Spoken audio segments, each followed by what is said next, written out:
Bonjour à tous, aujourd'hui nous vous emmenons à la découverte d'un lieu peu connu du grand public, une pépite du patrimoine valdoisien, classé monument historique. Dans son écrin de verdure à Taverny, le domaine de Boissy a d'abord été une ferme pour devenir à la fin du XVIIIe siècle un château qui sera le pavillon de chasse du dernier prince de Condé. C'est parti pour la visite.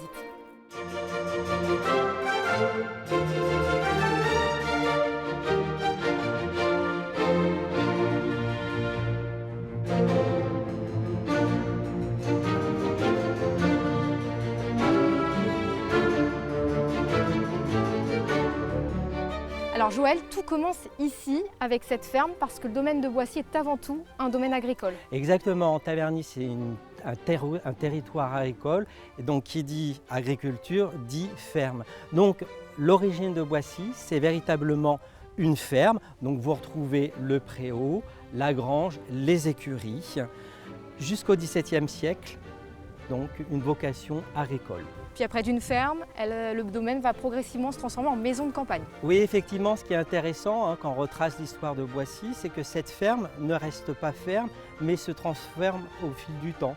Donc il y a l'injonction d'un logis principal. Ce logis va rester jusqu'à la Révolution française, mais véritablement va se transformer en domaine de Boissy, en château, à la Révolution française. C'est ce qu'on va aller voir tout de suite. Exactement. On y va.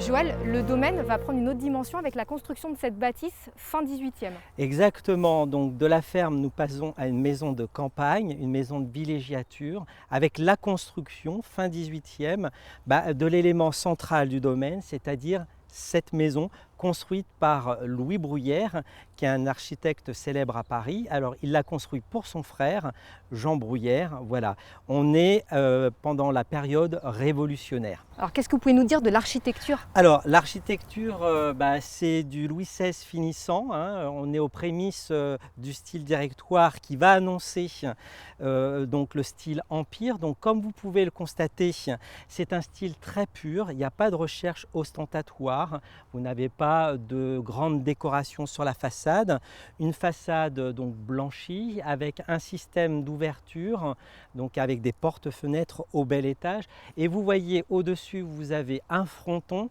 et c'est vraiment un plan rectangulaire symétrique. De chaque côté, vous retrouvez la même disposition avec les portes-fenêtres et surtout le fronton qui termine donc cette toiture en ardoise. Alors cette bâtisse va prendre ses lettres de noblesse avec l'apparition du mot château, Oui. grâce au dernier prince de Condé. Oui, effectivement. Nous sommes sur la période de la Restauration, donc la chute du Premier Empire, donc le retour des Bourbons en France. Et donc tout naturellement, la maison, le domaine revient par adjudication à Louis VI, qui est donc duc de Bourbon, qui descend de Louis XIV par sa fille légitimée, Louise Françoise de Bourbon, et donc qui est aussi prince de Condé et qui rachète donc le domaine et cette bâtisse qui prend toutes ces lettres de noblesse de château, puisque le terme de château apparaît dans les actes notariés à cette époque. Et donc c'est un passionné de chasse, donc il en fait son relais de chasse. Il n'y a pas que la maison, mais il y a tout le bois aux alentours, donc ça permet d'assouvir sa passion qu'est la chasse. Et après le dernier prince de Condé, le domaine va rester dans les mains d'une même famille pendant 7 générations. Oui, effectivement, ce sont les Lefebvre-Pontalis qui en 1833 achètent le domaine, alors après la mort mystérieuse de Louis VI. Et donc c'est le père Ferdinand qui est notaire à Paris et qui est maire de Pantin, qui décide de racheter le domaine pour sa famille, pour s'installer, pour cette villégiature de la famille Lefebvre, qui ne s'appelle qu'au départ Lefebvre et qui se rajoute le nom de Pontalis, Pontalis étant un lieu dit à Taverny.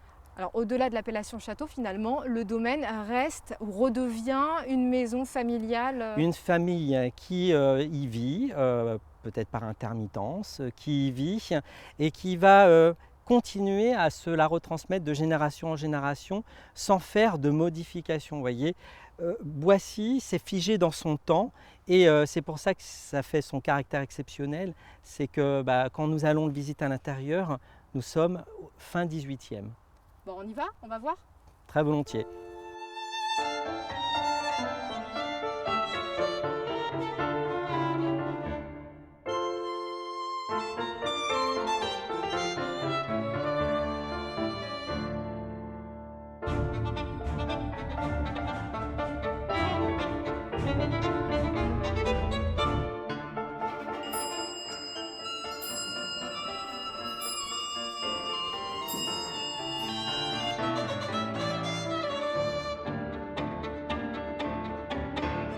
Joël, on se trouve à l'intérieur du château, plus précisément dans la salle à manger, et on voit bien que la disposition montre bien que le domaine est avant tout une maison familiale. La cuisine se trouve au rez-de-chaussée, on dit qu'on est sur le bel étage. Vous avez juste à côté donc le grand salon, parce qu'une fois qu'on s'est restauré, on prend ses aises et on vient se reposer dans le salon. Et de chaque côté, vous trouvez un appartement. Louis Bruyère, dans la construction et la planification de la maison, a tenu qu'on ait des appartements pour qu'une fois qu'on quitte le salon, on puisse venir s'y reposer. On voit bien qu'on est dans une recherche de fonctionnalité de cette maison. Vous avez une pièce centrale qui a été séparée en deux par l'architecte pour faire d'un côté le salon et de l'autre côté la salle à manger qui arrive sur un escalier unique.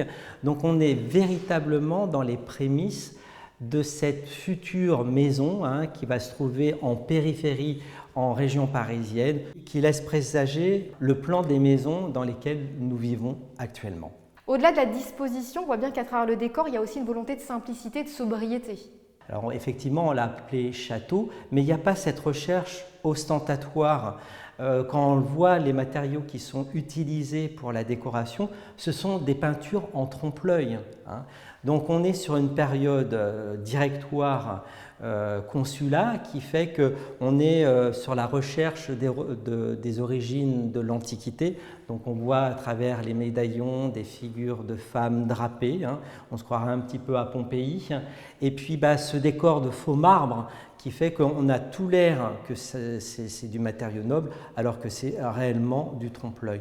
On est vraiment dans une maison fonctionnelle avec très certainement cette recherche de rationalité des coûts qui fait qu'on fait croire sans avoir la richesse du matériau. Et les occupants qui vont se succéder ne vont pas vouloir non plus faire de gros changements dans cette maison?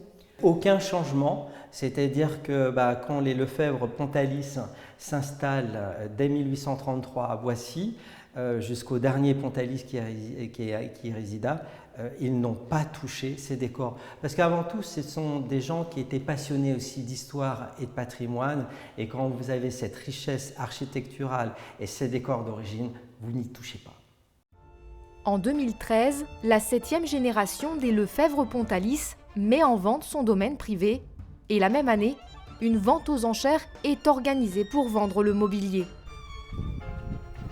3 ans plus tard, Jean-Charles devient le nouveau propriétaire de Boissy.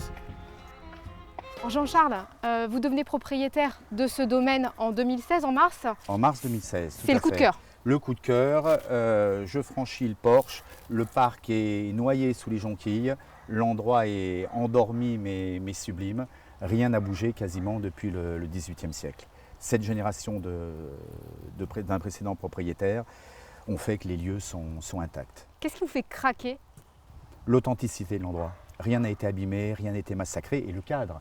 C'est-à-dire que vous êtes en pleine agglomération et en rase campagne. C'est absolument magique. Je ne pensais pas qu'un endroit comme ça existait, et voilà, c'est un coup de foudre. Vous avez souhaité que le domaine soit classé monument historique, pour quelle raison? Oui, j'ai repris le flambeau des Lefebvre-Pontalis, les précédents propriétaires, qui s'est arrêté au classement du parc et des champs qui l'entourent, puisque l'ensemble est classé site naturel. Il n'était pas allé plus loin alors qu'il y avait eu l'amorce, je crois, par les monuments historiques d'un début de classement.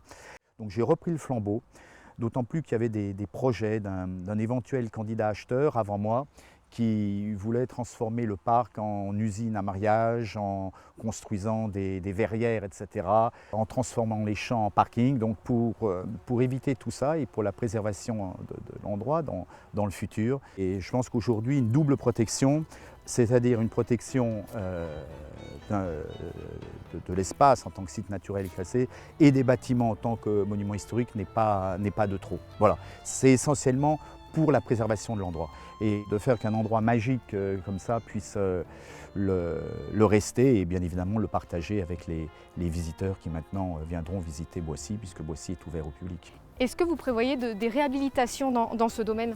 Il y a certainement beaucoup de décors qui dorment sous des peintures récentes, qui sont à redécouvrir et par là même tout un travail un petit peu d'archéologie à faire à l'intérieur de Boissy, très certainement, qui n'a pas livré encore tous ses secrets. Merci Jean-Charles d'avoir accepté de nous ouvrir les portes de ce merveilleux domaine. Merci de votre intérêt. Au revoir.